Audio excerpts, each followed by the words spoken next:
عدیل اور مریم کی سازش بالآخر بے نقاب ہو گئی۔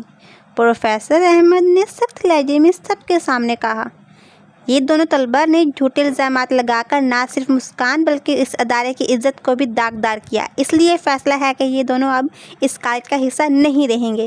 یہ سن کر کلاس میں ایک شور اٹھا، جیسے سب نے ایک ساتھ سکون کی سانس لی ہو۔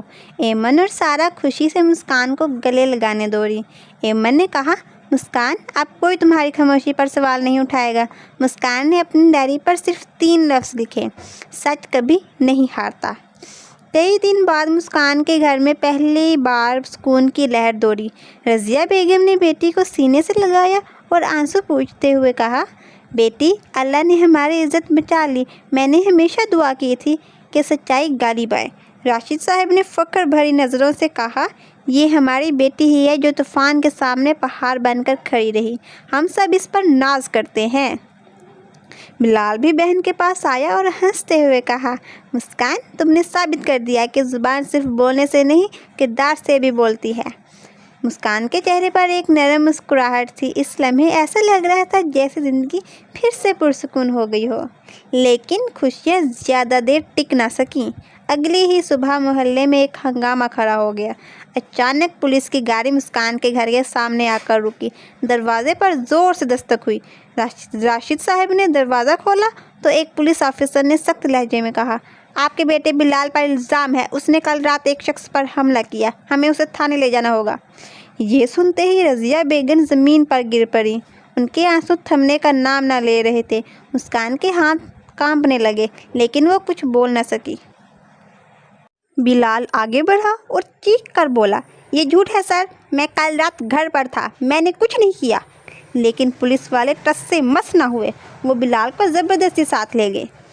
تھانے کی سڑکیں اجنبی اور ڈراؤنی لگ رہی تھی۔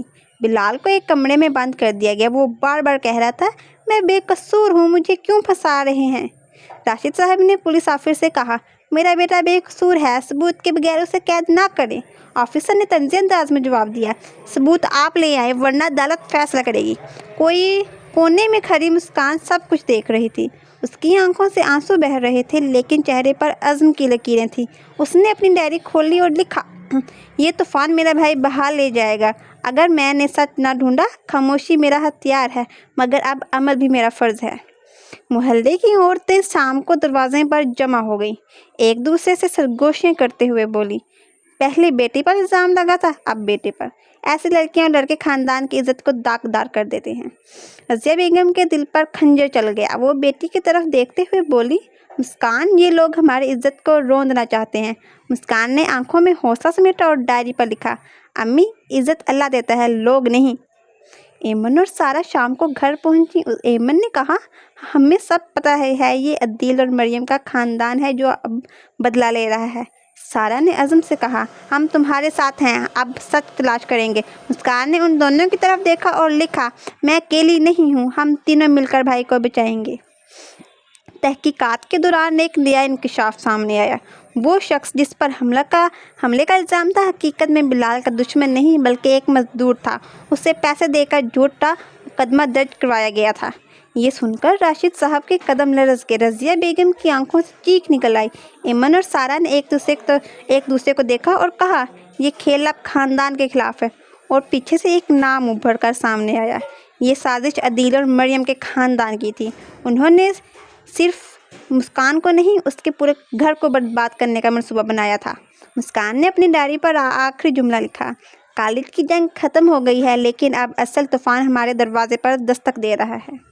اس کی آنکھوں میں ایک آگ جل رہی تھی۔ وہ جانتی تھی کہ یہ جنگ صرف اپنی نہیں، یہ اپنے خاندان کی بقا کی جنگ ہے۔ جاری ہے۔ Like and subscribe for more amazing